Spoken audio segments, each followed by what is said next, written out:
Assalamualaikum warahmatullahi wabarakatuh.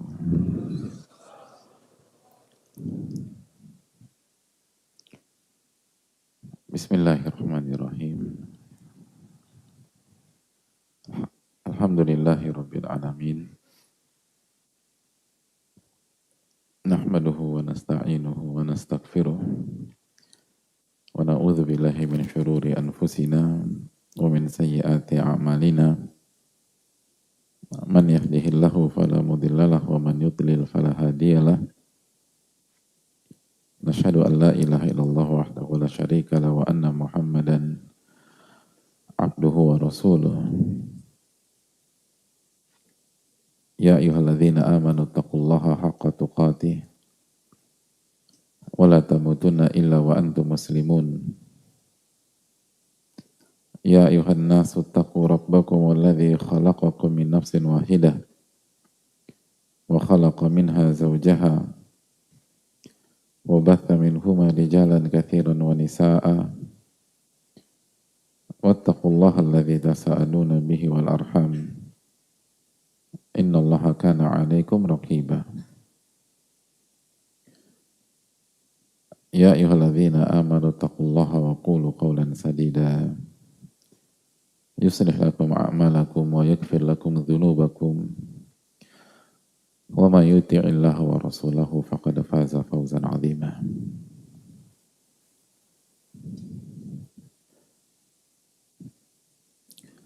Hadirin yang Allah muliakan, bapak-bapak, ibu-ibu, rekan-rekan dan teman-teman yang semoga Allah Subhanahu wa taala menjaga kita semua, memberikan ilmu nafi dan melindungi kita daripada ilmu yang tidak bermanfaat. Tidak ada kata yang layak untuk kita ucapkan pada kesempatan kali ini kecuali bersyukur kepada Allah Subhanahu wa taala atas segala nikmat yang Allah berikan dan Allah limpahkan kepada kita. Nikmat yang tidak bisa kita hitung satu demi satu. Wa in ta'uddu ni'matallahi la tuhsuha. Dan jika kalian ingin menghitung nikmat-nikmat Allah, maka kalian tidak akan mungkin bisa menghitungnya. Dan nikmat terbesar adalah nikmat hidayah, nikmat taufik dari Allah, nikmat akses untuk mendekat, nikmat kesempatan untuk merendah, untuk sujud, untuk ruku, untuk berinteraksi dengan firman-firman-Nya Subhanahu wa ta'ala dan mempelajari sunnah Nabi-Nya alaihi salatu wassalam, lalu mendekat dengan dunia para aulia, para wali-wali Allah, para ulama. Dan itulah surga dunia.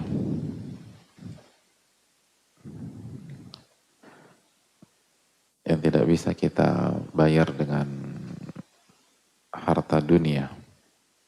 Karena harta tidak bisa membeli semua hal.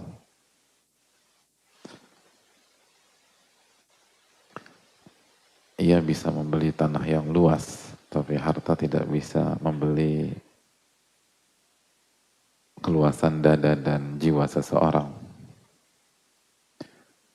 Harta tuh bisa beli kasur yang empuk, tapi tidak bisa membeli tidur nyenyak. Ada banyak orang punya uang, hadirin, gak bisa tidur.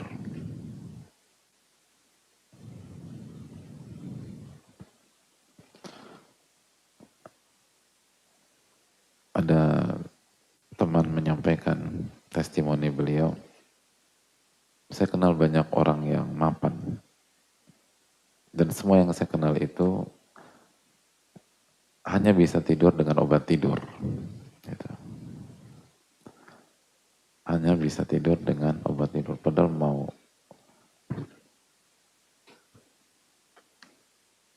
padahal kasurnya udah mewah, bantalnya udah mewah, gulingnya udah mewah, hadirin.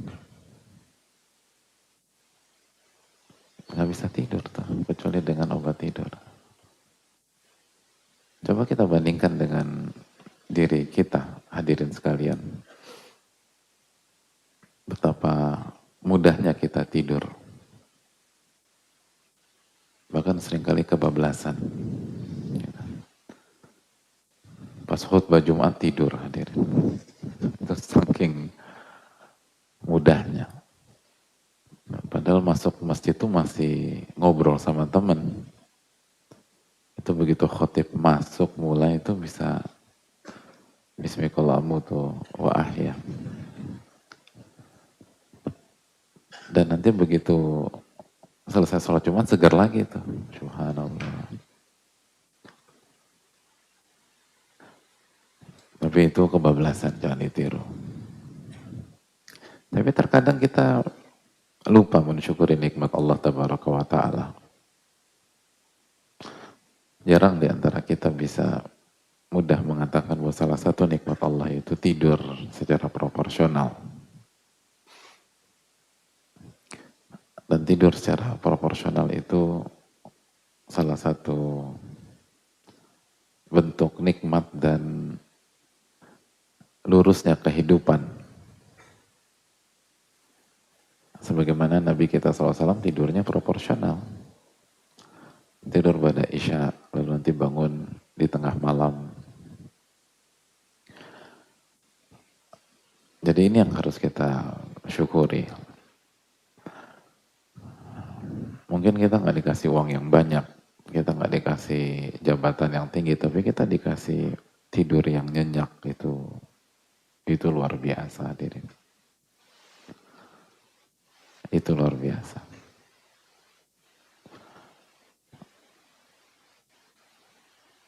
Dan kita masih punya PR bersyukur dikasih nikmat itu.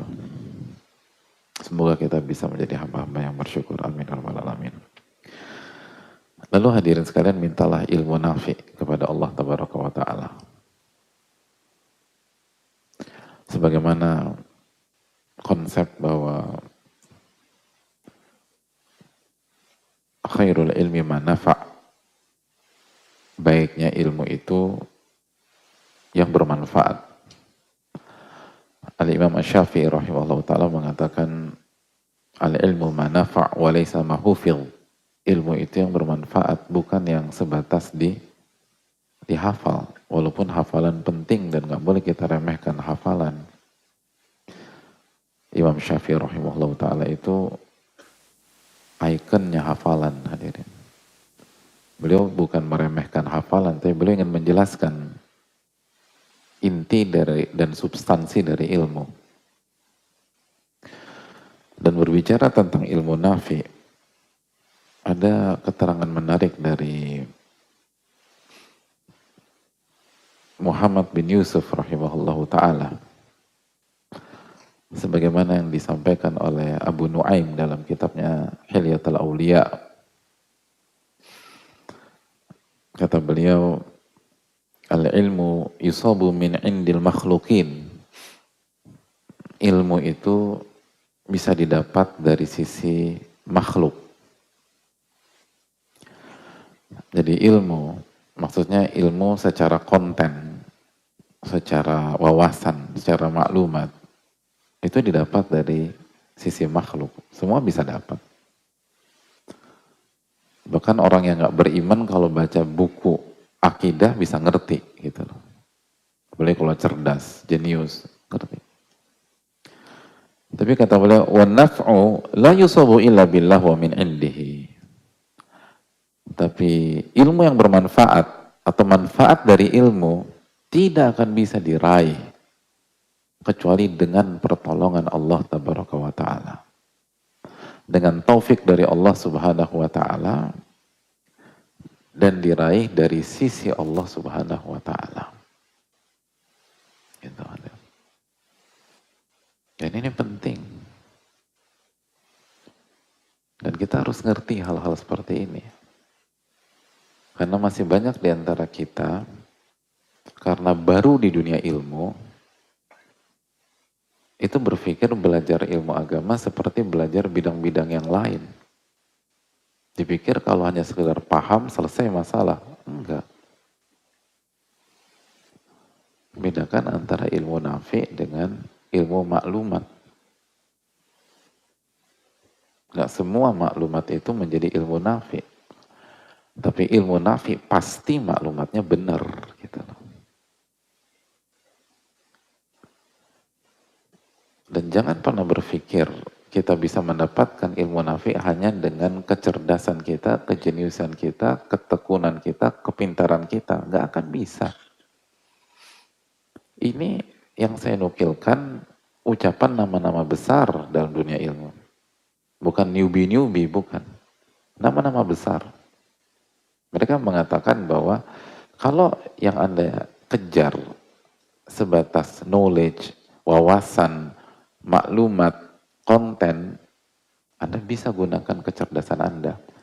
Tapi kalau Anda ingin ilmu Anda bermanfaat, nggak bisa kecuali dengan pertolongan Allah. Nggak bisa kecuali dengan taufik dari Allah. Nggak bisa kecuali Anda minta kepada Allah. Lalu Anda bersikap baik dengan Allah.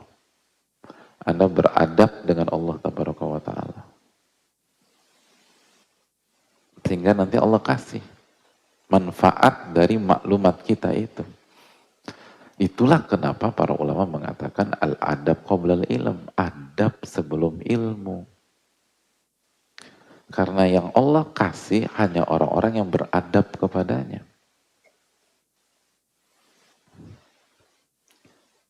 Gitu hadirin.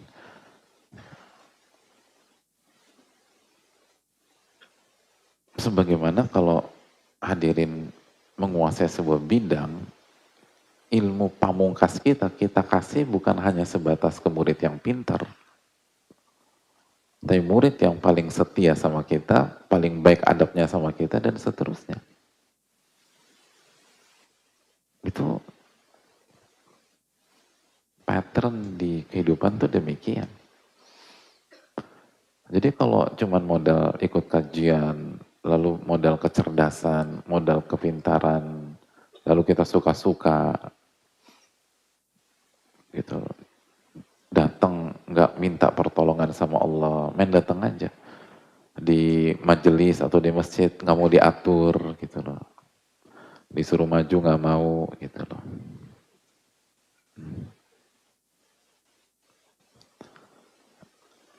Ini bukan menyindir hadirin. Ini menyinggung. Ya, kesamaan subjek hanya sebuah kebetulan belaka. Tapi betapa banyak kebetulan di dalam kehidupan yang fana ini. Gitu loh. Iya. Bener kan ya hadirin? Ibu-ibu bener nggak Bu? Masya Allah. Enggak. Insya Allah di sana ya, di sana. Kalau di sini enggak lah. Ya Bu ya? Enggak beda. Ya. Coba kita tanya, ibu-ibu kalau diminta maju atau diatur, gimana? Nurut apa enggak Bu? Masya Allah. Ibu-ibu yang di belakang, paling belakang. Yang suka-suka, yang dekat nyender itu. Gimana? Kalau disuruh maju, diatur, nurut apa enggak? Hah? Oh, enggak ada yang di belakang, semua di depan. Bu, nurut nggak Bu? Panitia dengar nggak tuh? Coba langsung dieksekusi. Loh iya. Kenapa? Karena kalau kita nggak nurut berarti kita nggak ngerti esensi.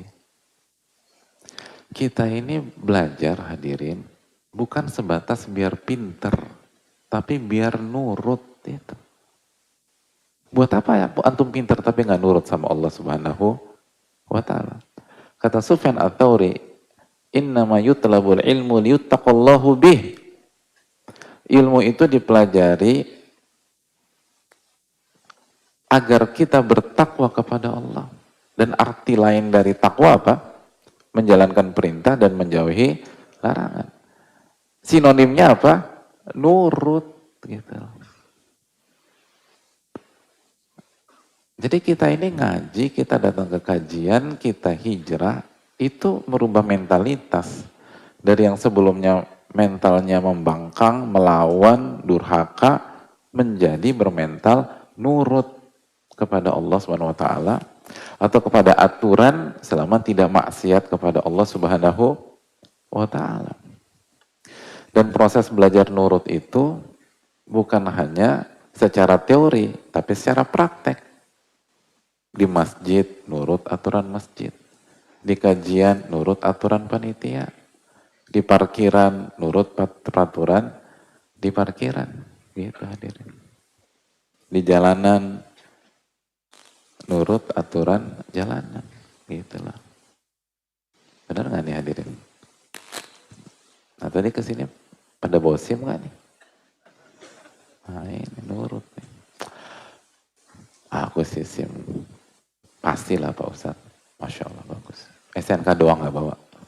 Ya hampir sama kalau begitulah. Itu poin. Jadi kita harus mulai dari sini. Nah kalau di masjid aja nggak mau nurut, ya gimana di luar masjid gitu aja udah.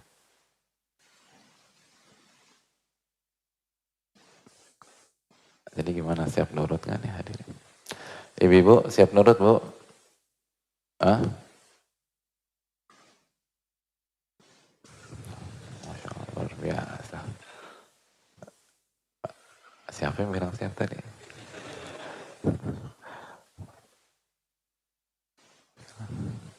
Karena ada beberapa anak kecil jalan-jalan bolak-balik gitu.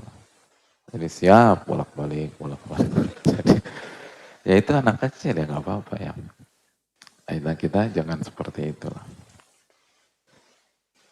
Allah Ta'ala misal. Jadi jangan sampai kita salah tujuan dan salah arah.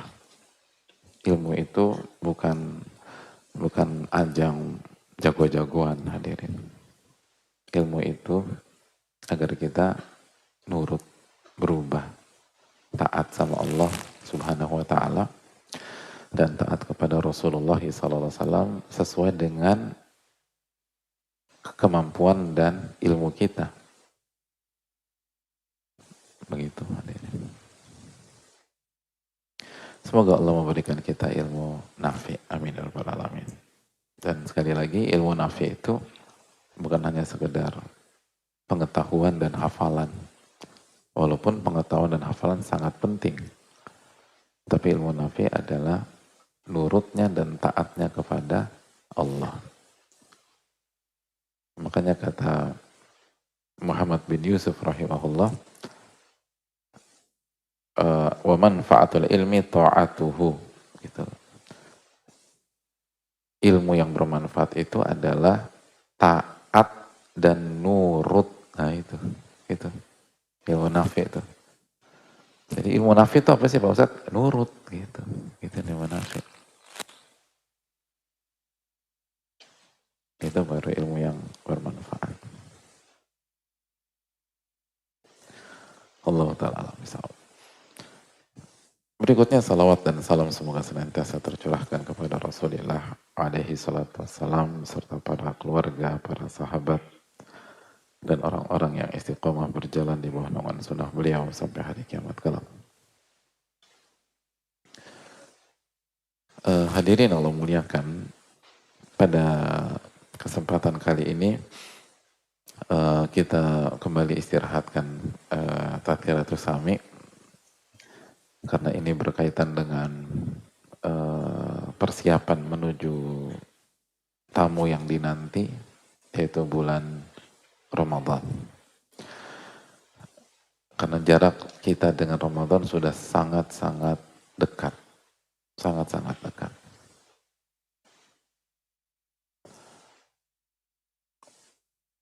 Gak punya waktu lagi kita. Dan gak boleh ada waktu yang terbuang. Kita harus persiapan sesegera mungkin. Dan kita sudah ulang-ulang tentang pentingnya persiapan.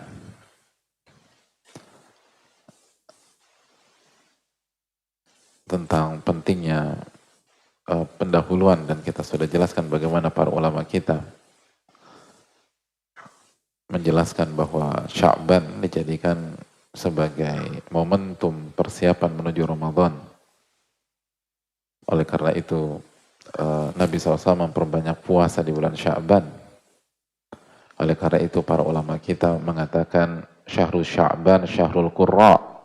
Bulan Sya'ban adalah bulannya persiapan para qari Al-Quran.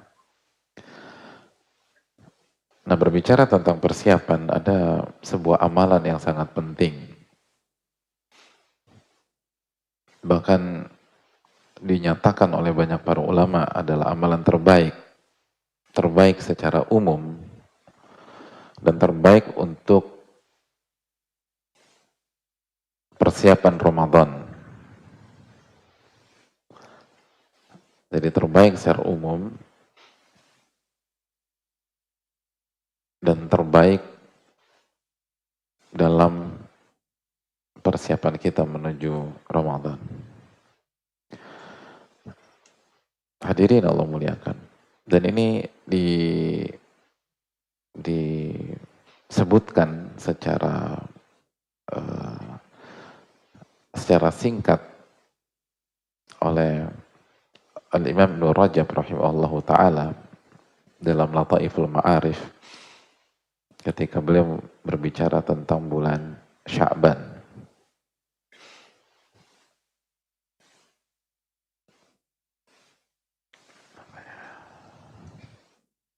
Ketika beliau berbicara tentang bulan Sya'ban.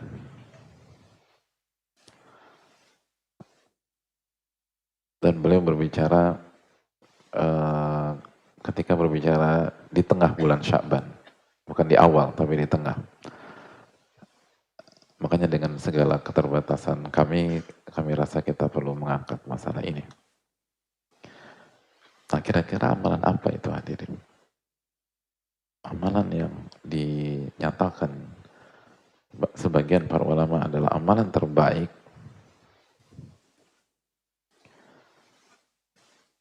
dan terbaik secara umum dan terbaik untuk persiapan diri menuju Ramadan. Hadirin. Apa amalan terbaik? Puasa. Masya Allah. Dapat hadiah. Alhamdulillah. Salah. Tapi dapat hadiah. Yang penting berani dulu penuntut ilmu itu. Wah, untuk hadiah semua angkat tangan. Satu masjid angkat tangan. Yang penting berani dulu lah hadirin. Salah paling diketawain aja. Itu momok saya Pak Ustadz. Nggak apa-apa diketawain. Apa? Udah siap diketawain belum? Oh. Nah ini, Masya Allah. Tobat. Salah. Tobat tadi apa? Gimana rasanya diketawain? Biasa. Itu biasa aja tuh hadirin. Ayo. Siapa yang mau diketawain lagi? Ini penting loh. Karena salah satu momok di kita apa? Nggak berani bicara di depan umum. Kenapa? Karena hati kita terlalu mikirin ucapan manusia. Makanya ini latihan juga. Padahal itu hal yang hendaknya kita hindari. Makanya saya pernah baca sebuah survei di luar, apa yang paling ditakuti oleh seseorang gitu loh. Itu semuanya ada tuh, ada hantu, ada ini, ada segala macam.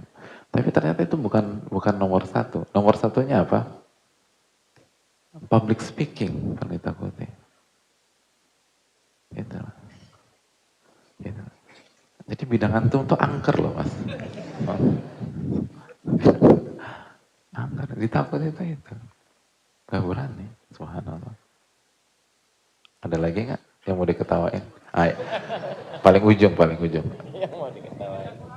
Apa? Baca apa? Ah ini, Masya Allah. Salah. Kasih. Gimana nih hadirin lah. Bingung nih. Gitu. Udahlah, nggak ada harapan kayaknya. Daripada waktu kita habis.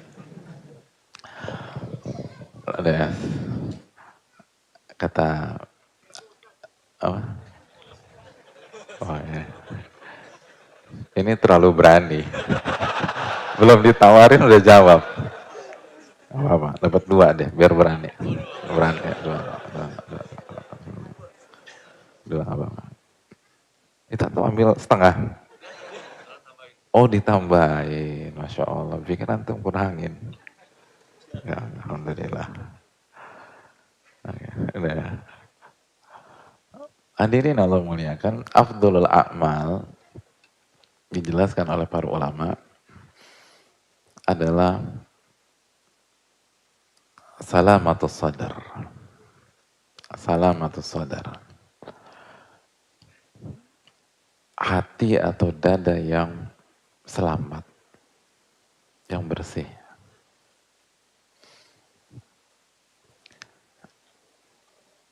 Kata qala ba'dus salaf, berkata sebagian ulama klasik, afdhalul a'mali salamatus sudur. Sebaik-baik amal itu adalah ketika hati Anda bersih. Itu. Wah itu. Loh itu bukan, jadi bukan taubat Pak Ustadz. Kalau hati kita bersih, kita akan banyak taubat hadirin. Bukan baca Quran. Kalau hati kita bersih, kita akan banyak baca Quran. Oh itu. Itu makom tertinggi itu, hati bersih.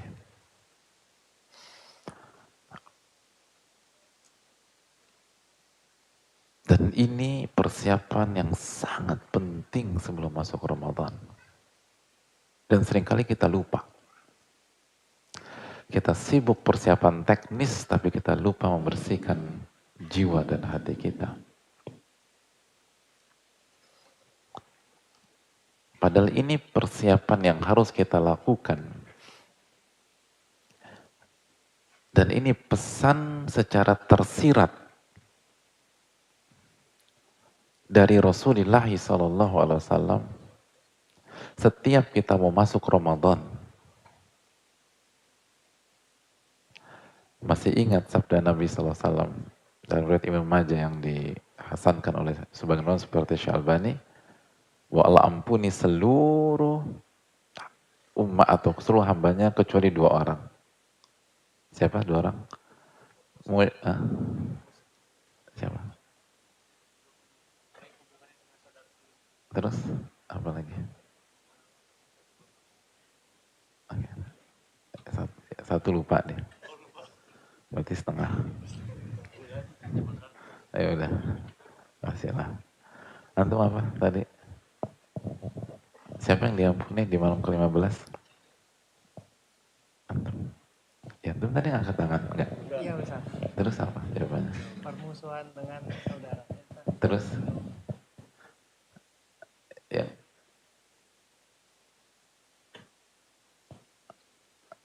Berat ya? Sudah mulai agak-agak deg-degan kayaknya beliau. Gak apa-apa, kita kasih. Yang pertama, musyrik.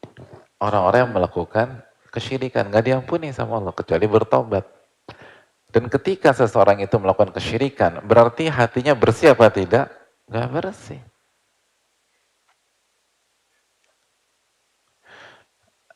Yang kedua, musyahin. Dan di antara mana musyahin adalah seseorang yang memiliki kebencian dalam hatinya kepada saudaranya. Permusuhan kepada saudaranya. Hasad, amarah, dendam. Dan orang yang punya itu di dalam hatinya, berarti hatinya bersih apa tidak? Enggak bersih. Maka ketika Nabi SAW menyampaikan hadis itu, di pertengahan Sya'ban, lalu kita mendengar hadis tersebut, maka secara otomatis kita akan berusaha mendapatkan fadilah dari hadis tersebut. Dan ketika kita berusaha mendapatkan fadilah, fadilah itu keutamaan hadis tersebut, maka secara otomatis apa yang akan kita lakukan? Kita berusaha membersihkan hati kita dari noda-noda kesyirikan. Khususnya syirik akbar, syirik besar. Lalu setelah syirik besar, kita berusaha membersihkan hati kita dari riya, dari sum'ah, dari ujub, dari syirik-syirik kecil yang lain. Lalu tidak berhenti sampai di situ, kita berusaha memanfaatkan orang, kita berusaha legowo, kita berusaha melupakan luka yang diberikan oleh salah seorang dari teman kita, atau mungkin pasangan kita, agar kita mendapatkan ampunan dari Allah Subhanahu wa Ta'ala. Maka apabila kita melakukan hal itu semua, dan itu kita lakukan di pertengahan Sya'ban, otomatis kondisi hati kita ketika memasuki Ramadan seperti apa hadirin? Bersih. Bersih. Terlebih lagi kalau kita benar-benar paham pesan itu.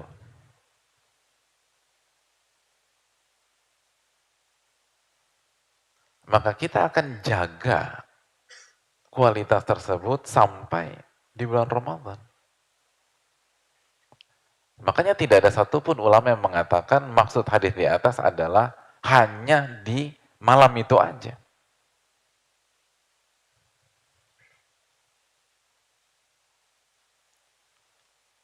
Gitu. Ada orang ngajak kita ribut gitu loh. Waktu itu tepatnya tanggal 13. Nah, udah, lu mau di mana lu atur nih. Gitu. Lu tinggal kasih tahu gue. Hari ini aja. Enggak bro, enggak mau. Kenapa lo takut? Enggak. 3 hari lagi aja. Gitu. Karena ada hadis Nabi SAW. Bukan itu maknanya. Tapi orang yang menjaga hatinya, hadirin. Orang yang menjaga hatinya.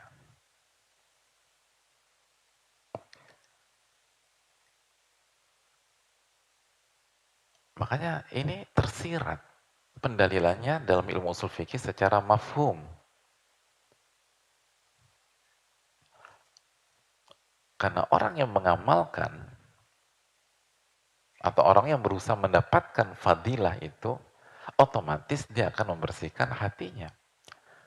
Dan ketika timingnya sangat berdekatan dengan Ramadan, maka ini mempengaruhi kondisi hatinya ketika memasuki Ramadan. Berbeda dengan orang yang acuh nggak acuh dan nggak peduli dengan keutamaan tersebut. Maka bisa jadi dia masuk ke Ramadan dengan hati yang keras, yang sempit. Dan dia akan gagal di Ramadan. Kenapa dia akan gagal di Ramadan? Karena seseorang tidak mungkin berhasil di Ramadan kecuali dia masuk ke bulan Ramadan dengan hati yang berkualitas. Karena dia tidak mungkin mengerjakan berbagai macam rangkaian-rangkaian ibadah bulan Ramadan kalau hatinya bermasalah. Dia nggak mungkin bisa puasa dengan benar. Dia jaga lisannya, dia jaga matanya, dia jaga telinganya. Kalau hatinya nggak bersih. Dia nggak mungkin bisa bertahan sholat taraweh kalau hatinya nggak bersih.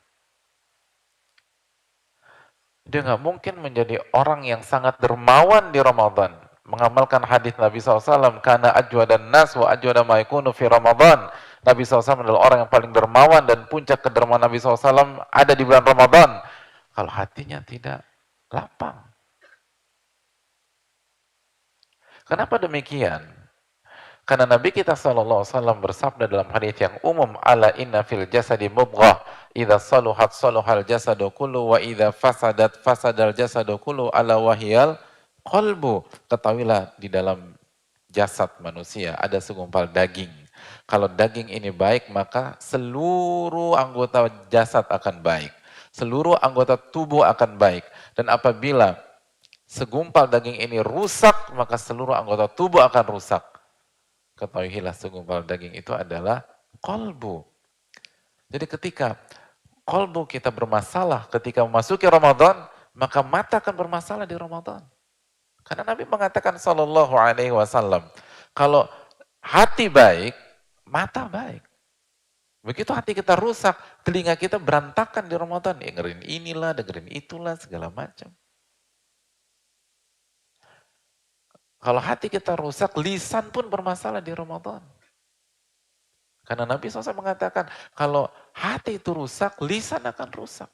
Sebaliknya, kalau hati bersih, lisan akan baik, mata akan baik, telinga akan baik. Itu hadirin.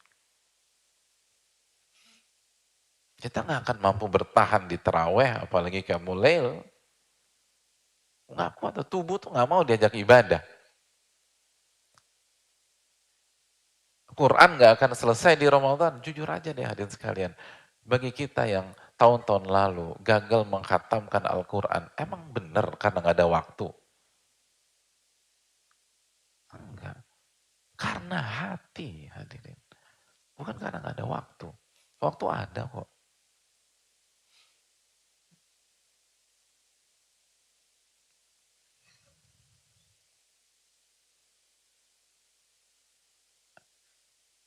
Masa yang lain bisa 5 kali khatam?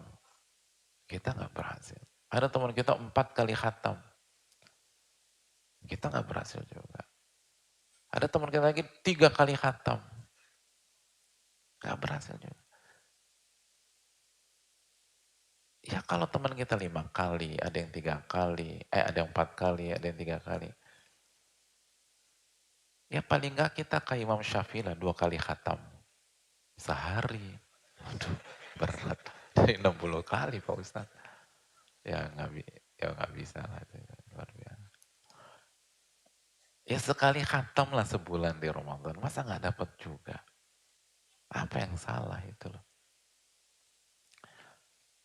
Sufidati syayatin itu, gembong-gembong syaitan itu dibelenggu. Bahkan sebagian ulama mengatakan bukan hanya gembong, syaitan dia belenggu. Kecuali korin.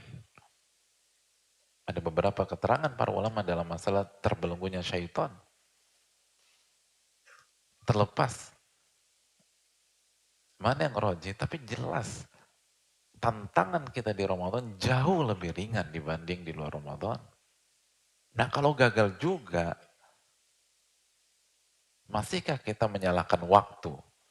Masihkah kita menyalahkan aktivitas? Masihkah kita menyalahkan kesibukan dan seterusnya? Enggak, ini bukan masalah kesibukan, ini masalah hati.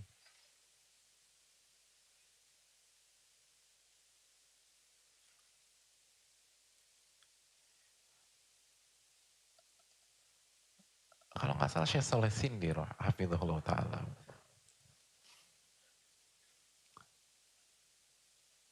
Salah satu ulama di kota Madinah, itu pernah bercerita bahwa beliau katakan saya kenal dengan seseorang, pengusaha, sukses, dan beliau mengelola bisnisnya, masih mengelola bisnisnya secara langsung. Pengusaha, sukses, mengelola bisnisnya secara langsung. Apa yang istimewa Ustaz? Oh, berikutnya. Tapi beliau tidak melupakan Al-Quranul Karim. Gak melupakan Al-Quran. megang bisnis langsung loh, dan berhasil secara dunia. Dan Syekh Hafizullah mengatakan, sosok ini mengkhatamkan Al-Quran sekali dalam sehari.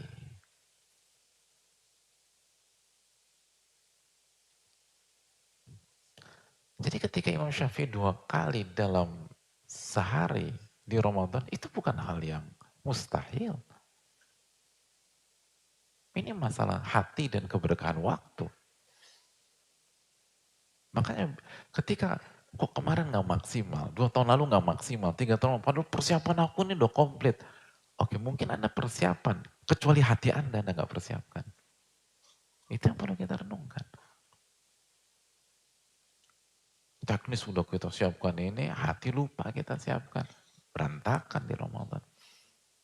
Hadirin lihat deh, amal-amalan favorit di Ramadan. Lihat bagaimana Nabi SAW menyampaikannya kepada kita tentang puasa. Apa kata Nabi SAW? Man soma Ramadhana imanan wahtisaban. Barang siapa yang berpuasa karena iman dan ihtisab. Apa iman dan ihtisab itu? Kalau bukan amalan hati. Bukan hanya sekedar berpuasa. Ghufirallahu ma taqaddama min dhammi. Maka dia akan mendapatkan pengampunan dosanya yang telah lalu. Itu puasa. Tarawih. Gimana caranya agar dia mendapatkan ampunan dari Allah Subhanahu wa taala? Lagi-lagi Nabi SAW menjelaskan dengan sabdanya, "Man qama Ramadan imanan wahtisaban." Barang siapa yang qiyamul lail atau salat tarawih dengan imannya dan ihtisab, mengharapkan pahala. Harapan itu amalan hati, hadirin. Baru dosa-dosanya akan diampuni oleh Allah Subhanahu wa taala. Lagi-lagi Nabi SAW sebutkan amalan-amalan favorit di Ramadan bukan secara fisik semata, tapi amal ini lahir dari hati yang penuh dengan iman, hati yang penuh dengan harapan. Nah, kalau hati kita kotor, gagal kita. Lalu pencarian Lailatul Qadar, apa kata Nabi SAW? Man qama Lailatul Qadri imanan wahtisaban. Barang siapa mencari Lailatul Qadar atau menghidupkan malam Lailatul Qadar dengan iman dan mengharapkan pahala ihtisab, Allah akan ampuni dosa-dosa yang telah lalu. Amalan-amalan favorit di bulan Ramadan disebutkan, dimention oleh Nabi kita alaihi salatu wasallam, selalu beliau kaitkan dengan kualitas hati seorang hamba tersebut. Bukan hanya sekedar barang siapa yang puasa, barang siapa yang terawih, barang siapa yang cari Lailatul Qadar. Enggak. Imanan wahtisaban, imanan wahtisaban, imanan wahtisaban. Itu poin. Jadi ketika kita masuk ke Ramadan, tanpa persiapan sisi ini, berarti Anda masuk ke medan perang tanpa senjata terpenting dalam medan perang itu. Nggak akan berhasil.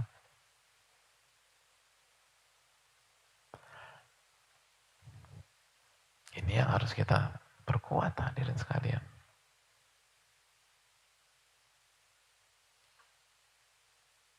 Makanya sebagian ulama klasik ketika berbicara, atau Ibnu Rajab menukilkan ketika beliau bicara tentang bulan Sya'ban, wa bihadzal khisal balagha man balag. Itu kata beliau.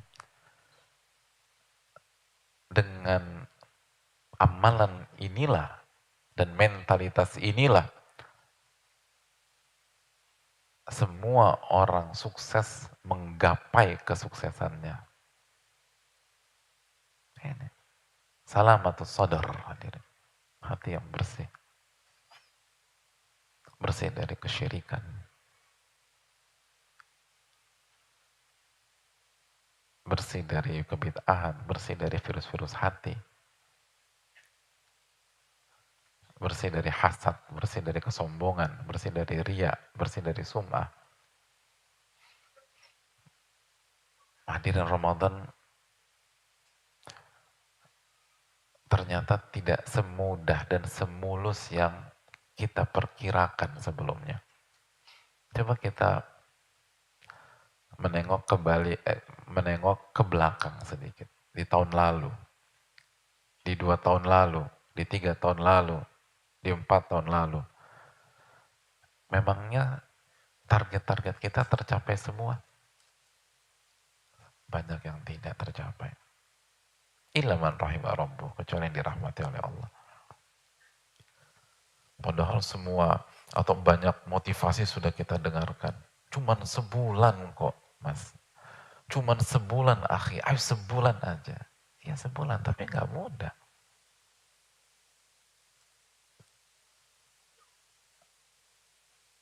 Syaitan dibelenggu.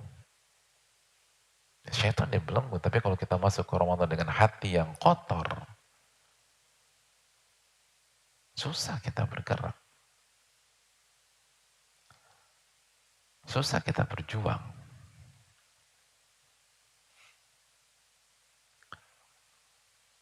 Ini yang harus kita renungkan, hadirin sekalian. Banyak kita lupa.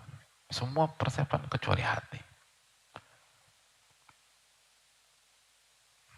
Padahal inilah kunci sukses semua para ulama. Wa bihadil khisal balagha man balag.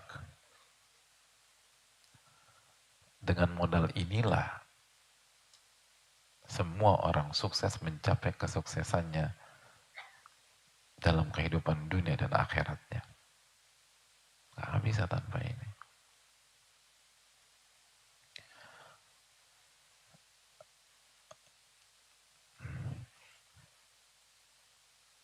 Dan sebagaimana yang kita sampaikan, ini bukan hanya kunci sukses di Ramadan. Ini juga kunci sukses kita setelah Ramadan. Setelah Ramadan.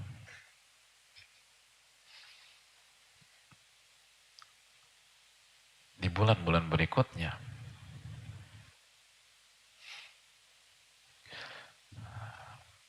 Apa yang Allah firmankan dalam surat Al-An'am 125.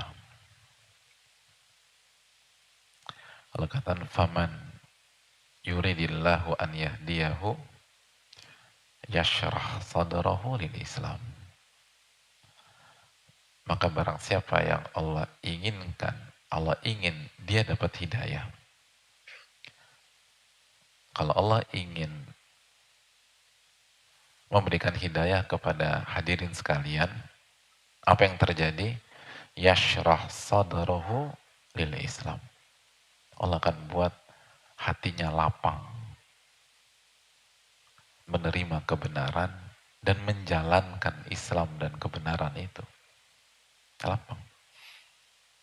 Allah buat hatinya bersih, lapang untuk menjalankan kebenaran.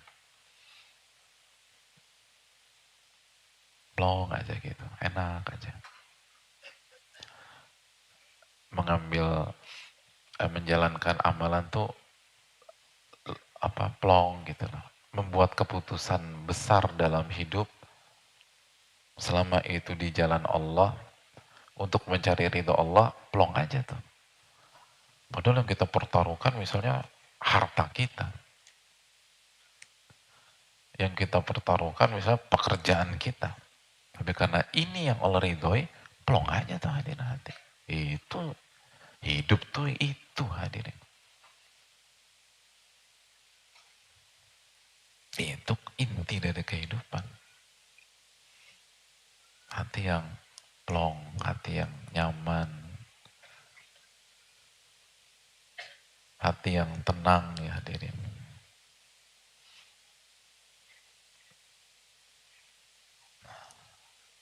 Gitu. Terus berikutnya apa? Waman yurid an yudillahu. Dan barang siapa yang Allah ingin sesatkan dia. Yang Allah ingin sesatkan. Na'udzubillah, thumma na'udzubillah. Apabila ada orang, Allah ingin sesatkan orang ini. Apa yang Allah lakukan? Yaj'al sadrahu dayyiqa haraja ka'annama yas'adu fis sama. Allah akan buat dadanya sempit, sesak sebagaimana dia naik ke atas langit.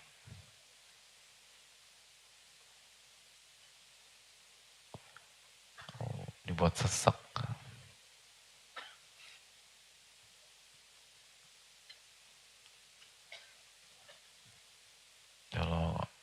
gue gue nyesek kemarin. Nah itu hati-hati itu hadirin.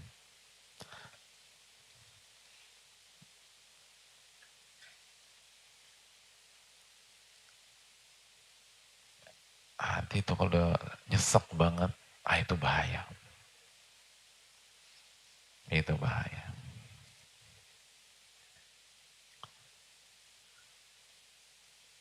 Oleh karena itu hadirin yang Allah muliakan,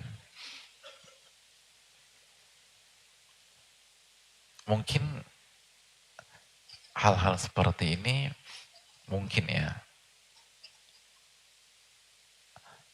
kurang menarik perhatian sebagian orang karena nggak ada embel-embel uangnya, nggak ada embel-embel popularitas, nggak ada embel-embel kekuasaan. Tapi kalau orang mengerti kehidupan dan khususnya orang-orang yang sudah makan asam garam kehidupan, senior-senior kita dalam kehidupan, mereka akan mengerti benar bahwa itu inti dari kehidupan. Kelapangan dada, hati yang bersih dalam menjalani kehidupan. Dan kesengsaraan yang sejati itu bukan hidup miskin, tapi hidup dengan hati yang sempit, hadirin.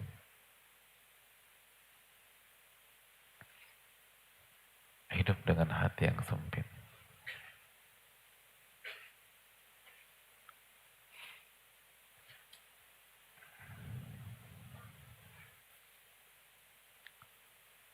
Hidup dengan hati yang sempit. Wih, itu berat.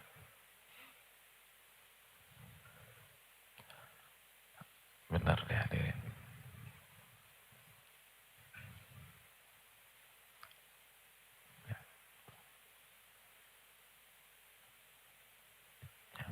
Udah dimatiin belum handphonenya?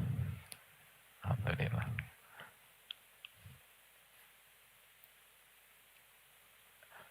Dan yang lain nengoknya jangan galak-galak hadirin. Galak. Itu kalau kita nengok kayak gitu, itu bukannya cepet di silent, buyar itu hadirin. Gitu, tenang aja. Jadi nggak menyelesaikan masalah juga nengok kayak begitu. Nengoknya yang ini loh, yang teduh-teduh lah. Gitu. Ya, makanya hadir.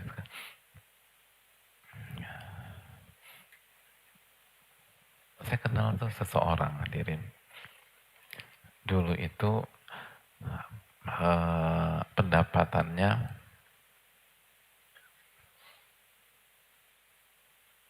100 juta. Kecil ya? Masya Allah. Gak ada ekspresi loh di sini. Beda. Emang kalau hadirin pendapatannya berapa? Hah?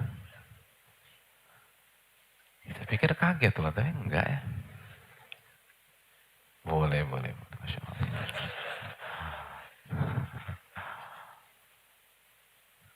Terus juta itu kecil ternyata di sini.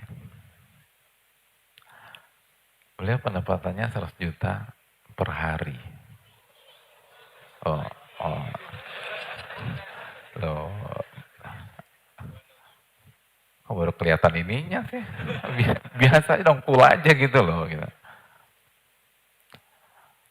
100 juta per hari. Tapi pekerjaannya bermasalah hadirin. Gitu loh.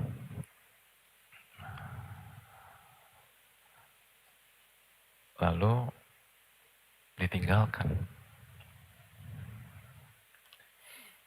Sekarang pendapatannya berapa ya?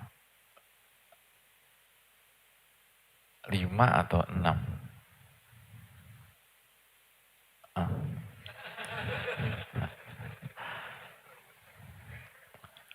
juta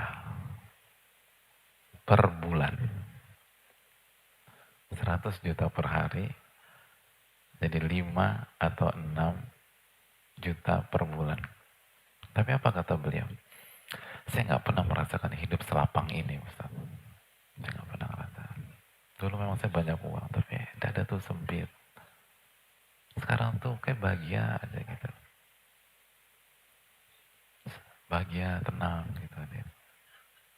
Bayangkan. Makanya orang yang ngerti kehidupan dan udah makan asam garam gitu. Yang usianya udah ini ngerti. Ya kayak antum-antum gini lah. Antum kan berapa? Antum berapa sih umurnya? 67? 68? Nah, kira yang tahu bahwa ada banyak hal yang lebih penting dari yang banyak diomongkan banyak orang. Itu hadirin. Itu inti. Makanya kan hadirin Allah muliakan. Ketika Nabi Musa alaihissalam diperintahkan oleh Allah Subhanahu wa taala untuk berhadapan dengan Firaun. Firaun hadirin.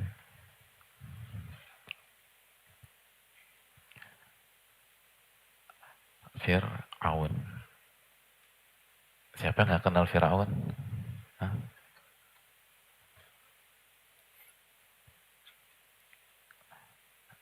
Kurang apa? Mengerikan apa Firaun hadirin sekalian?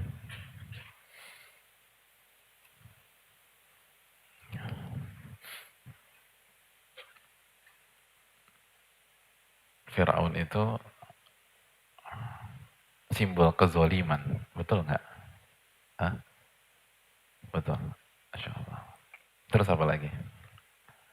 Apa sih? Sebutkan dua hal. Kalau terbesit, kalau ada dengar kata Firaun itu, dua hal yang terbesit di benak hadirin apa? Tenang. Jangan emosi. Saya bukan Fir'aun, walaupun banyak dosa juga. Jangan tamak dan angkuh. Sabar mas, sabar. Kita kasih deh. Daripada nggak bisa pulang, dan kita kasih aja lah. Chaos. Nggak langsung tapi. Ya, Masya Allah. Masya Allah. Itu dua orang yang agak mengkhawatirkan.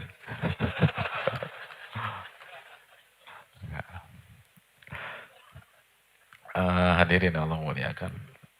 Sombong, tamak, ngaku rob kan. Ikon kekuatan hadirin. Masih ingat wa fir'aun nadil autad. Wa fir'aun nadil autad. Dalam surat Al-Fajr ayat 10 itu apa kata Allah? Dan Fir'aun pemilik tentara yang sangat kuat. Tentara. Nah, saya ingin tanya sama hadirin sekalian. Kalau misalnya nih, kita disuruh berhadapan dengan orang kayak gitu. Terus hadirin dikasih kesempatan berdoa. Minta apa? Hah? Minta kawin. Oh, pintar ya. Ya sebelum mati ya nikah dulu lah Pak Ustaz. Paling enggak dapat surga dunia lah. Minta apa hadirin? Hah? Minta apa? Hah? Ini antum berhadapan dengan sosok yang memiliki tentara yang sangat legendaris. Sampai disebutkan dalam Al-Quran loh, Fir'aun adzil autad. Nah, coba untuk pikirkan, insya Allah kita akan bahas pada salat maghrib. Wassalamualaikum warahmatullahi wabarakatuh.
Cek.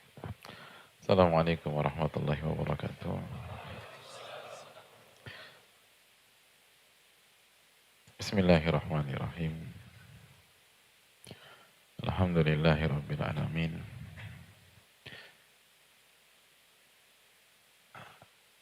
Nahmaduhu wa nasta'inuhu wa nastaghfiruh. Wa nusalli wa nusallim ala nabiyyina Muhammadin wa ala alihi wa sahbihi ajma'in wa ba'd. Hadirin Allah muliakan, alhamdulillah kita panjatkan puji dan syukur kita kepada Allah yang telah memberikan kita kesempatan sehingga kita bisa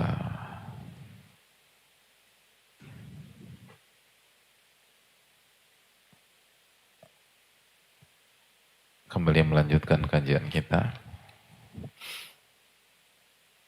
Dan kita sudah sampai pada bahwa salamatus sadar wa insyirahus sadar adalah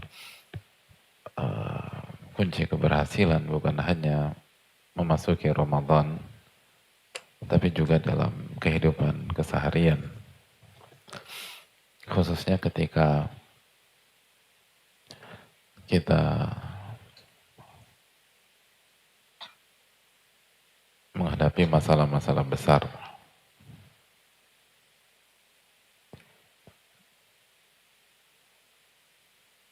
Ketika kita sedang menghadapi banyak masalah, hadirin.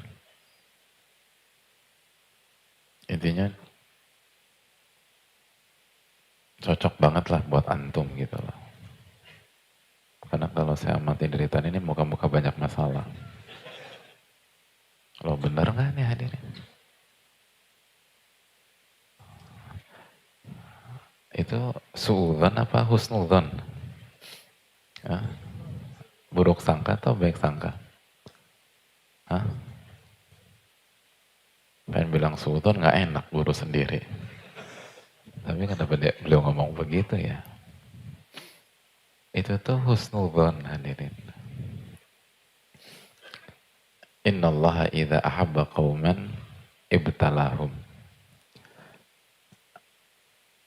Sesungguhnya Allah itu kalau sayang sama sebuah kaum, Allah akan uji mereka. Masya Allah. Jadi punya muka banyak masalah, positif atau negatif?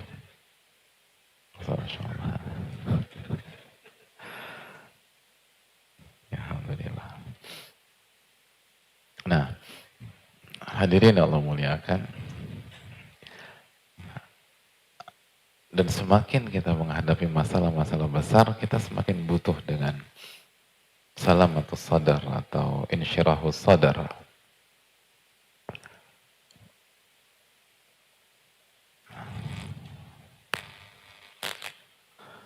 Sebagaimana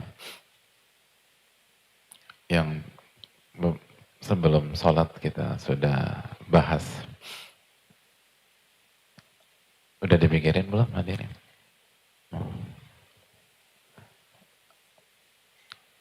Saya nanya udah dipikirin belum? Saya belum nanya, saya belum minta ngangkat tangan. Udah dipikirin atau belum? Udah. Jadi kalau antum berhadapan dengan orang kayak begitu tuh, terus antum punya kesempatan minta sama Allah, apa yang antum minta?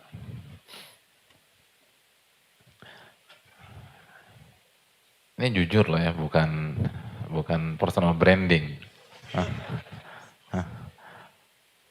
Apa? Minta apa? Minta hidayah. Siapa yang dikasih hidayah?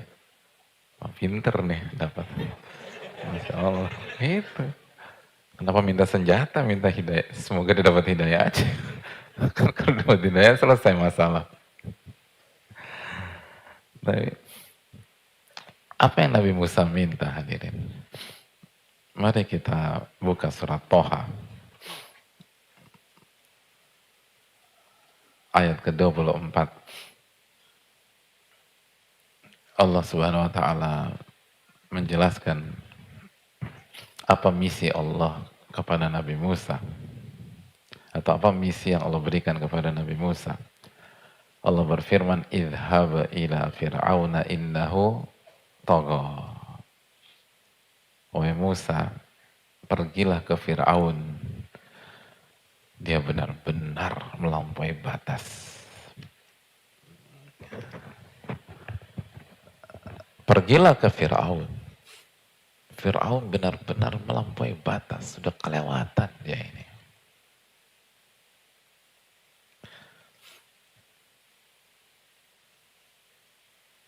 Lalu apa yang diminta Nabi Musa? Ketika beliau diperintahkan sebuah misi yang sangat berat.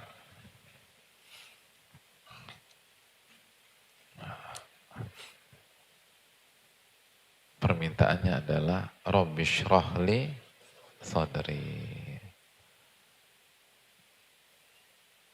wa yassirli amri. Masya Allah.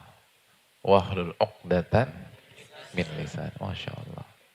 Yafqahu qawli waja'alli. Oh hilang suaranya. Gimana sih ini? Nggak komit nih hadirin. Waja'alli waziran min ahli Haruna akhi ushdud bihi azri wa asyrikhu fi amri kay nusabbihaka katsira wa nadhkuraka katsira. Itu permintaannya Nabi Musa. Dan menariknya, permintaan pertamanya bukan minta senjata, bukan minta pasukan, bukan minta uang, bukan minta logistik kepada Allah. Permintaan pertamanya adalah Rabbi shrah li sadri. Allahu Akbar. Ya Allah, lapangkanlah dadaku.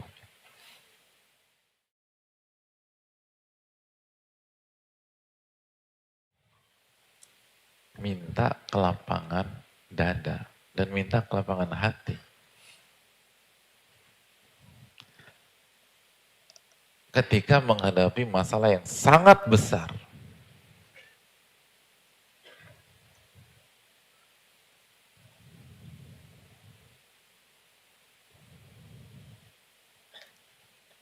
Nah, coba bandingkan dengan diri kita.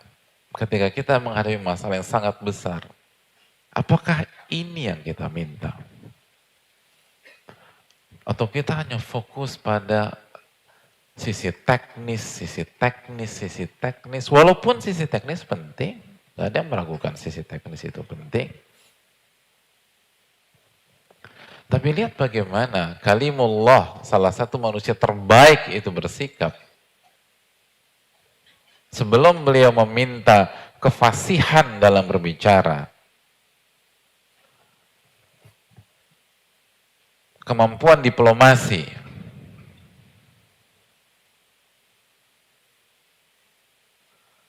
atau sebelum beliau meminta seorang teman seperjuangan, yang tidak lain tidak bukan adalah saudara beliau sendiri. Sebelum itu yang belum minta apa? Rabbi shrah li sadri. Kalau lapangkanlah dadaku. Ini penting. Ini kunci keberhasilan hidup. Kita harus belajar dari yang terbaik. Dan di antara yang terbaik dari yang terbaik adalah Nabi Musa alaihissalam. Ulul azmi minar rusul. Itu 5 manusia terbaik di dunia. Ulul azmi. 5 nabi dan rasul terbaik. Alaihimussalatu wassalam. Lihat bagaimana mereka berpikir, bagaimana mereka jitu dalam meminta. Sedangkan kita, karena minim ilmu, nggak ngerti apa yang kita minta. Dan seringkali dalam menghadapi masalah-masalah besar, kita meminta sesuatu yang nggak efektif sama sekali. Dan nggak bantu kita sama sekali. Dan itu yang membuat kita berantakan. Itu yang membuat kita babak belur dalam hidup.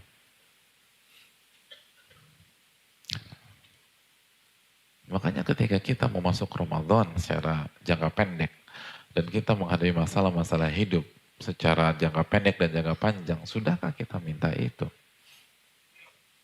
Dan lihat bagaimana keterangan para ulama tafsir ketika menjelaskan doa Rabbi syrah li sadri.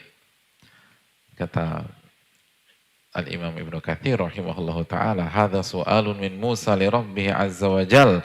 Ini adalah doa dari Nabi Musa kepada Rabbnya azza wa jal.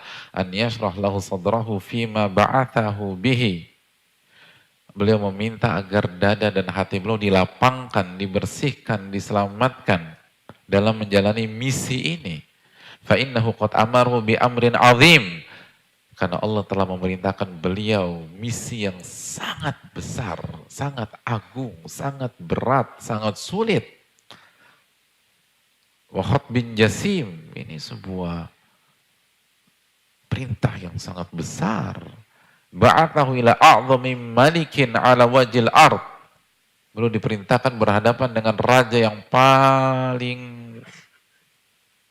besar di atas permukaan bumi pada saat itu. Wa ajbarihim, dan yang paling zalim, yang paling fasik, yang paling sombong. Wa asyaddihim, yang paling keras. Wa asyaddihim kufra, dan yang paling parah kekufurannya. Wa aktsarihim junuda, dan yang paling banyak pasukannya.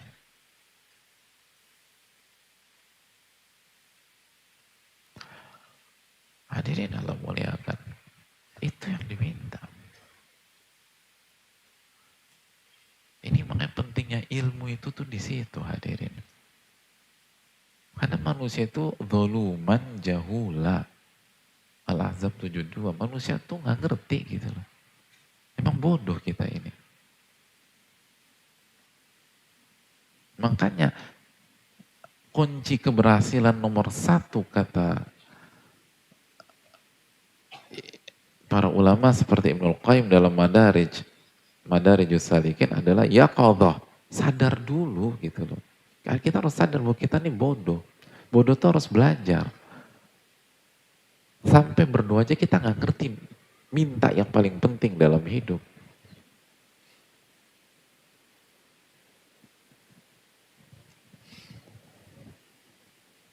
Insyirahul sadar.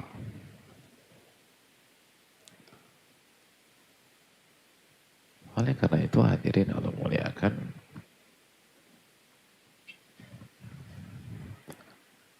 ini bukan hanya di Ramadan, tapi ini untuk kehidupan kita dan sisa umur kita. Minta kelapangan hati, kebersihan hati. Berhenti sampai di situ? Enggak. Kelapangan hati hadirin sekalian adalah salah satu tolak ukur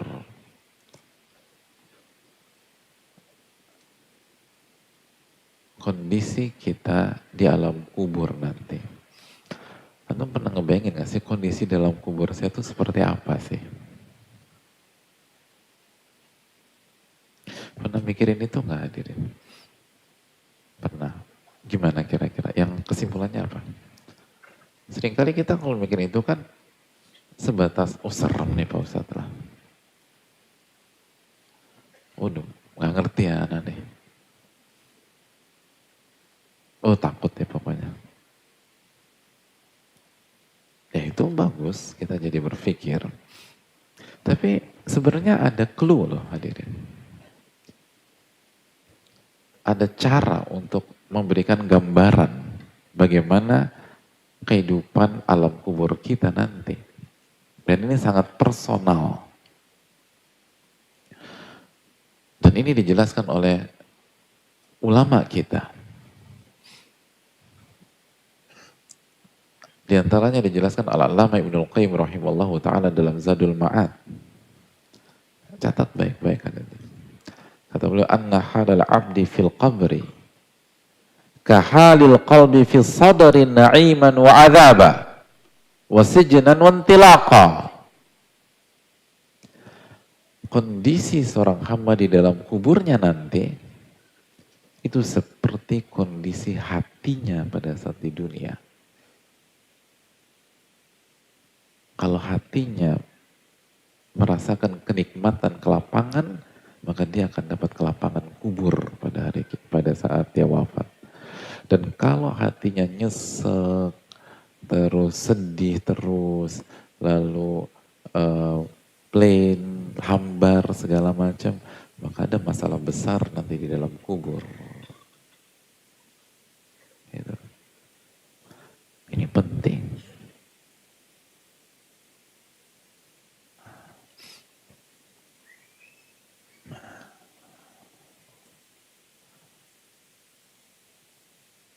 Makanya sebuah permainan syaitan ketika syaitan membisikkan seorang hamba agar dia bunuh diri, hadirin. Orang tuh bunuh diri karena hatinya udah bingung, udah sesak, udah pelik, udah nyesek segala macam. Anda bunuh diri, ya itu nanti dapat lagi. Itu bukan solusi. Justru tanpa akhir Anda juga pening ngadepin masalah yang cuma beberapa bulan, gimana ngadepin nanti dalam kubur? Berapa tahun orang dalam kubur?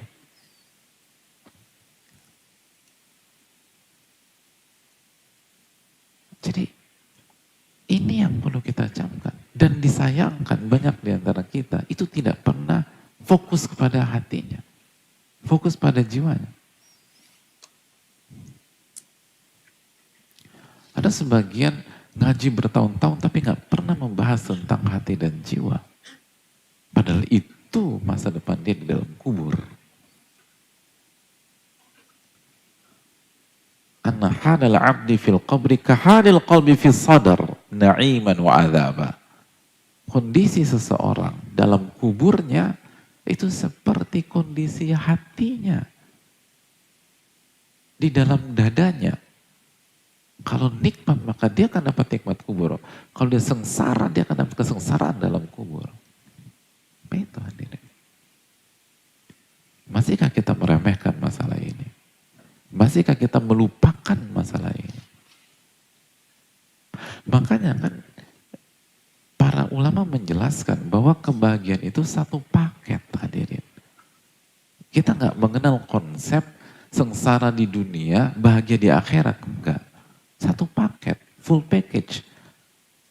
Bahagia dunia, bahagia alam kubur, bahagia itu yang harus kita cari, bahagia di akhirat.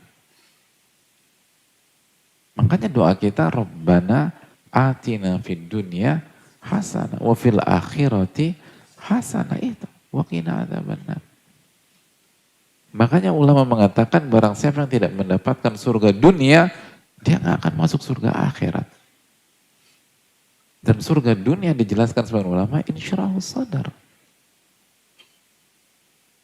Kelapangan jiwa, bersihnya hati dari kesyirikan, dari penghambaan kepada makhluk, dari kesombongan, dari hasad, hadirin, dari hubu dunia, cinta pada dunia. Dan itu yang akan membuat kita menikmati hidup dan kita akan berhasil di alam kubur. Lalu setelah kita berhasil dalam kubur, sudah selesai? Belum. Ini juga kunci keberhasilan di hari kiamat. Sebagaimana firman Allah Subhanahu wa taala dalam surat Asy-Syu'ara ayat 88-89. Ketika Allah berfirman, yauma la yanfa'u malun wala banun. Yauma la yanfa'u malun wala banun. Hari di mana tidak ada manfaatnya harta dan keturunan. Yauma la yanfa'u malun wala banun. Hari di mana tidak ada manfaatnya. Nggak ada manfaatnya. Anda punya uang berapapun nggak ada manfaatnya, kata Allah. Anda punya anak yang lucu-lucu, yang pintar-pintar, yang jenius-jenius, yang cerdas-cerdas, yang banyak, nggak ada manfaatnya. Nggak ada manfaatnya. Ini yang punya hari kiamat yang berfirman. Ini Malik Yaumiddin yang berfirman, yang menjelaskan apa yang akan terjadi di sana. Bukan kita. Allah tabaraka wa ta'ala. Malik yaumiddin. Yang punya, yang berfirman. Rajanya hari kiamat, yang berbicara. Gak ada manfaatnya Anda punya uang sebanyak apapun. Gak ada manfaatnya. Lalu Allah buat pengecualian di ayat berikutnya. Illa man atallaha biqalbin salim. Kecuali orang yang menghadap Allah dengan hati yang bersih. Hati yang selamat. Selamat dari kesyirikan. Selamat dari virus-virus hati. Selamat dari kesombongan. Selamat dari ria. Dari ujub. Dari hubud dunia. Dari hasad. Dari cinta pujian manusia. Dari cinta harta dunia. Terlepas dia dikayakan oleh Allah atau dia hidup miskin. Jadi hadirin Allah muliakan. Gak ada yang selamat kecuali ini. Yang bermanfaat itu kalau kita dibangkitkan di hadapan Allah dan kita punya hati yang bersih.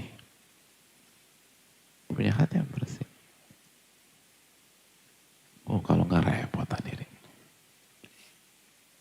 Artinya kalau kita bisa bekerja berjam-jam untuk mengumpulkan harta, seharusnya kita lebih punya waktu untuk membersihkan hati kita. Karena kalau kita bisa menghabiskan waktu berjam-jam untuk hal yang gak ada manfaatnya sama sekali di akhirat, harusnya kita lebih punya waktu untuk mengerjakan hal yang akan memberikan manfaat kita pada hari kiamat tersebut. Itu kan. Kita yang berusaha punya anak, program A, program B, program C, program D. Anak-anak gak ada manfaatnya pada hari kiamat. Kecuali kalau Anda punya hati yang bersih. Harusnya Anda lebih punya waktu. Gak apa-apa. Jadi program, gak apa-apa program. Selama halal. Tapi harusnya, mana program buat jiwa kita hadirin. Mana program buat hati kita. Mana waktu. Kok gak punya waktu itu? Kenapa waktu kita habis untuk halal yang gak ada manfaatnya di akhirat? Kecuali kalau kita punya hati yang bersih. Kecuali jika kita punya hati yang bersih. Baru harta bermanfaat. Baru anak-anak bermanfaat. Kalau hati kita kotor dengan kesyirikan, apalagi syirkul akbar, mau punya anak yang baik juga gak ada manfaatnya.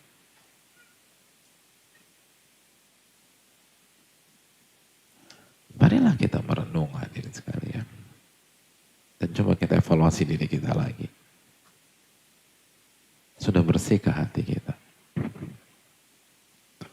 Ini paralel hadirin. Yang harus kita lakukan sebelum menatap Ramadan. Dan bukan hanya di Ramadan. Tapi pasca Ramadan insya Allah ta'ala. Karena ini menentukan kondisi kita di alam kubur. Dan bagaimana kita dibangkitkan di hadapan Allah tabaraka wa ta'ala.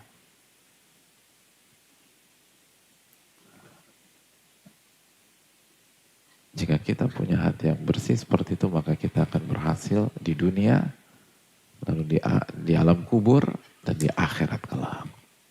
Itu. Dan kita nggak tahu kapan kita wafat. Siapa hadirin kalau malaikat maut itu datang pada esok hari misalnya. Sudah bersihkah hati kita?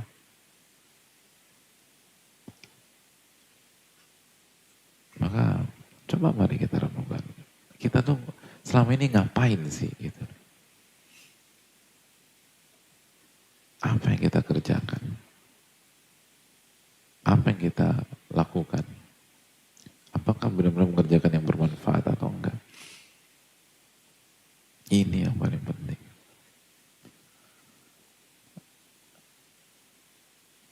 Di samping kita urus urusan duniawi kita. Dan urusan duniawi kita, kalau kita kerjakan dengan hati yang bersih, enaknya luar biasa. Kita jualan, kita dagang, gak laku, hati kita bersih dari kesyirikan, hati kita bersih, penuh dengan tauhid, hati kita yakin bahwa Allah tuh Ar-Razzaq, gak laku, alhamdulillah gak ada masalah. Kita yakin sama Allah Tabaraka wa Ta'ala. Jadi ini gak kontradiksi. Justru inilah kebahagiaan kita. Hadirin yang jomblo ini kalau maju ke akhwat ditolak, hati antum bersih, gak masalah hadirin. Kenapa antum nyesek? Hatinya kotor. Bukan akhwatnya tuh sombong. Emang akhwat-akhwat sombong-sombong Pak Ustadz. Bukan akhwatnya sombong-sombong. Hati kita ini yang sempit. Benar gak akhwat? Emang sombong kalian itu? Wah. Ciri-ciri orang yang tidak sombong, tidak pernah mengklaim dirinya tidak sombong. Ya Allah, kena semua deh. Ya kita harus bersihkan diri kita, termasuk yang bicara hadirin. Jadi ini kita nih suka salah kaprah. Suka salah kaprah. Ada orang jelek-jelekin kita, kita terpukul. Itu kita terpukul itu bukan gara-gara lisan dia. Hati kita sempit hadirin. Hati kita sempit. Makanya kenikmatan yang Allah sebutkan ke Rasulullah SAW apa? Alam nashrah laka sadrak. Bukankah kami telah lapangkan jiwa Anda wahai Muhammad. Itu. Itu mahal hadirin. Maka jadikanlah momentum menghadapi Ramadan untuk kita fokus bukan hanya pada saat menghadapi Ramadan, tapi ini jadi momentum untuk bicara program jangka panjang kita, menata jiwa dan hati kita. Ini yang bisa disampaikan. Semoga bermanfaat dan kita buka sedikit waktu untuk sesi tanya jawab. Wassalamualaikum warahmatullahi wabarakatuh. Isyanya mana? Oke.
Assalamualaikum warahmatullahi wabarakatuh. Waalaikumsalam warahmatullahi wabarakatuh.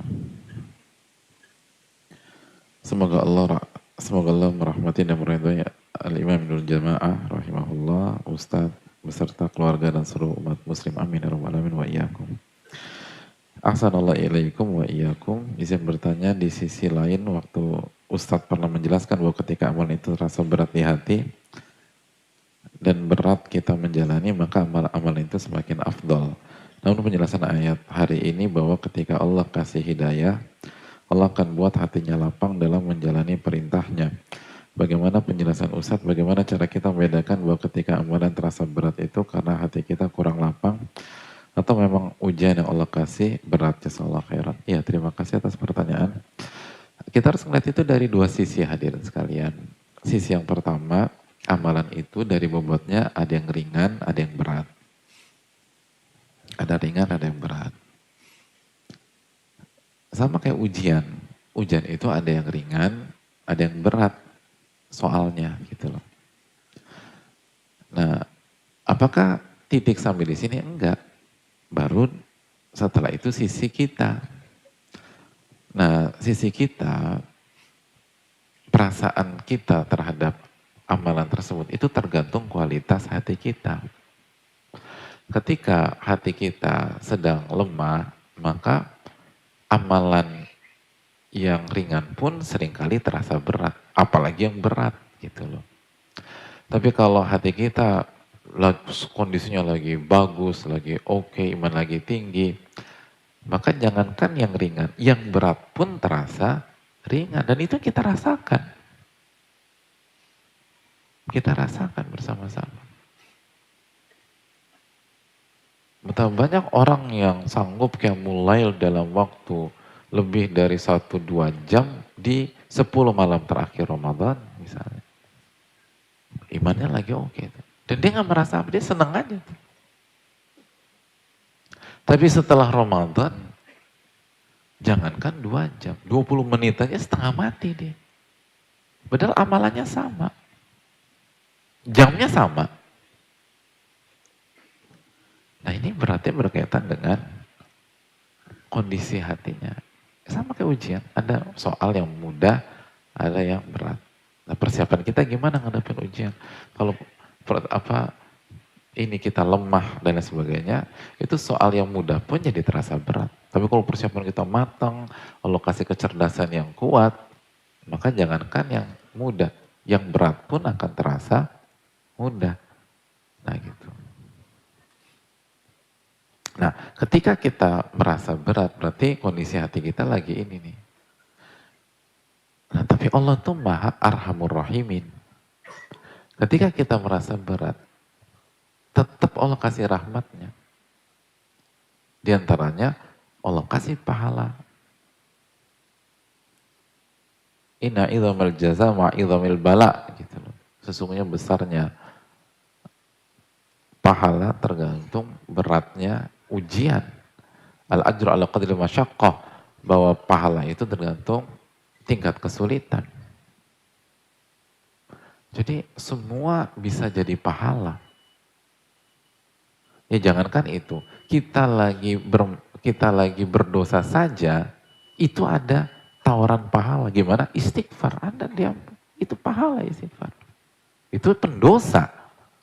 Apalagi orang yang berjuang untuk mengerjakan amalan yang dia rasa berat. Karena proses dia untuk mencapai hati yang baik dan yang berkualitas. Wallahu ta'ala a'lam bishawab.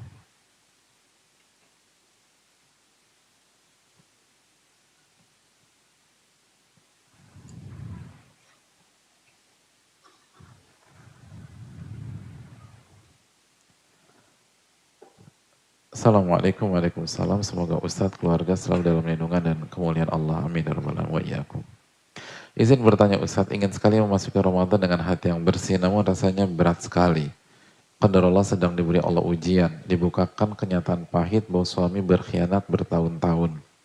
Sakit hati, dendam, dan amarah selalu menyesakkan dada. Seperti film yang selalu berputar di kepala.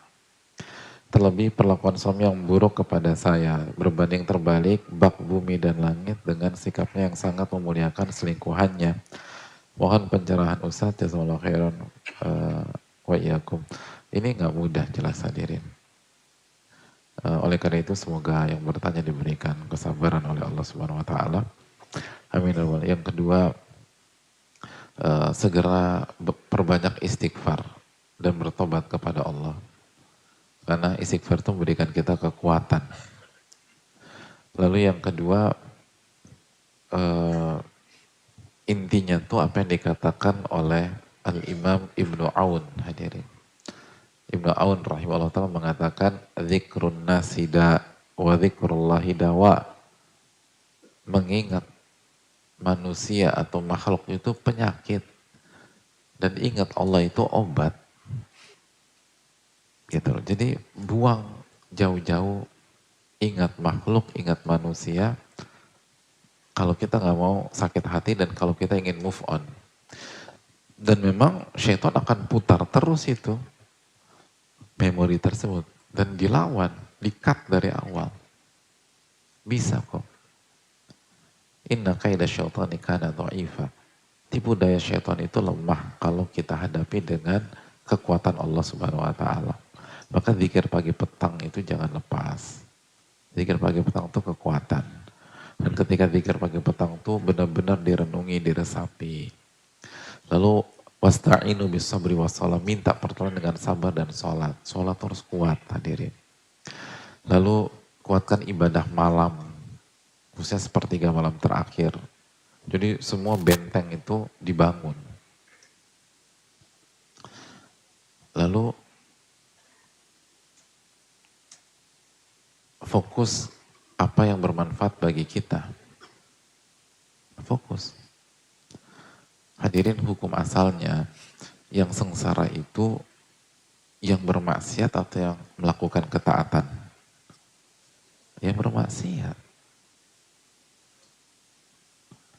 Nah, yang selingkuh siapa? Dalam kasus ini, suami. Harusnya berantakan itu yang selingkuh. Tapi kenapa pasangan jadi ikut-ikutan berantakan? Nah, berarti harus ada yang dievaluasi juga. Harus ada yang dievaluasi. Karena itu kaidah.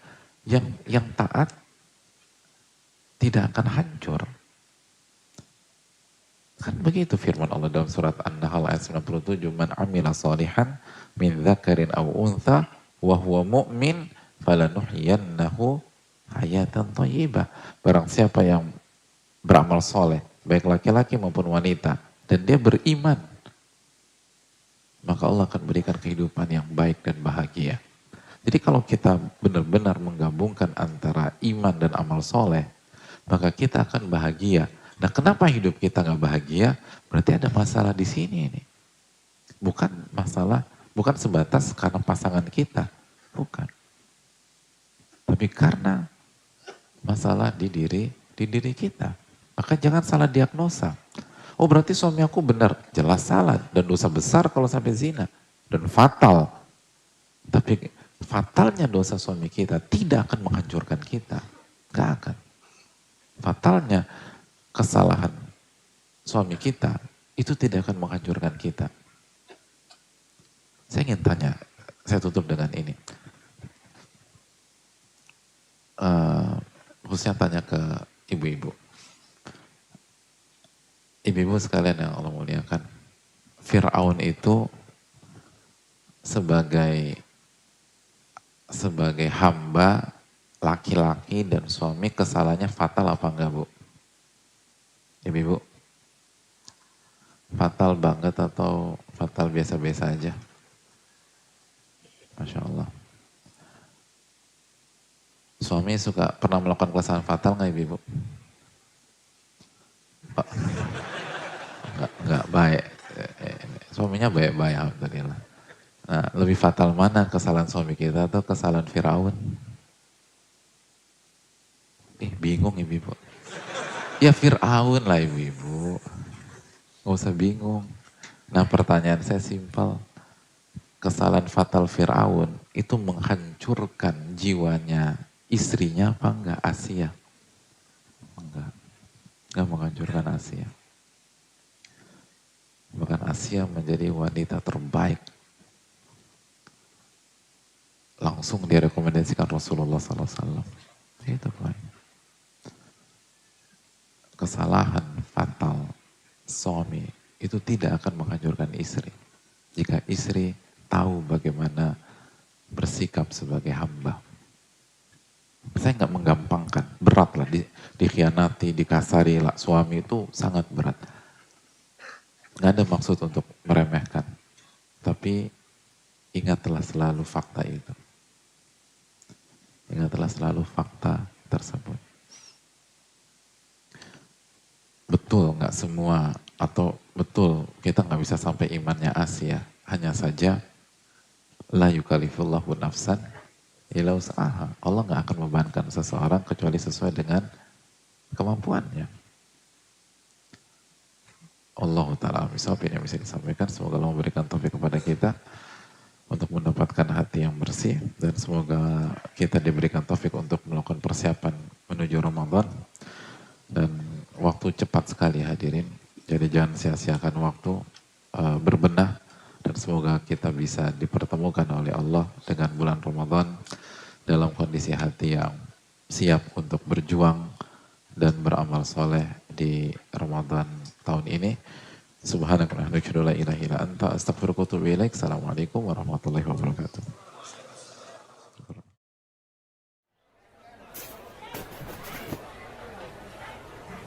Berbagi paket energi Ramadan sekarang, insya Allah tuai pahalanya kemudian. Menyambut Ramadan 1444 Hijriah, Muhajir Project Peduli mengajak seluruh muslimin untuk mengambil bagian dalam program Paket Energi Ramadan. Insya Allah, paket energi Ramadan akan diantarkan kepada ahli ilmu, penuntut ilmu, dan fakir miskin di sejumlah kota kabupaten di Indonesia.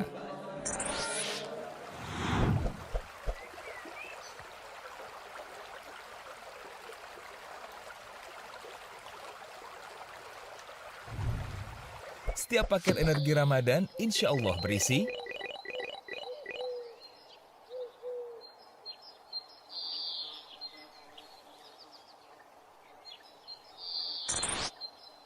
bagaimana akad program ini?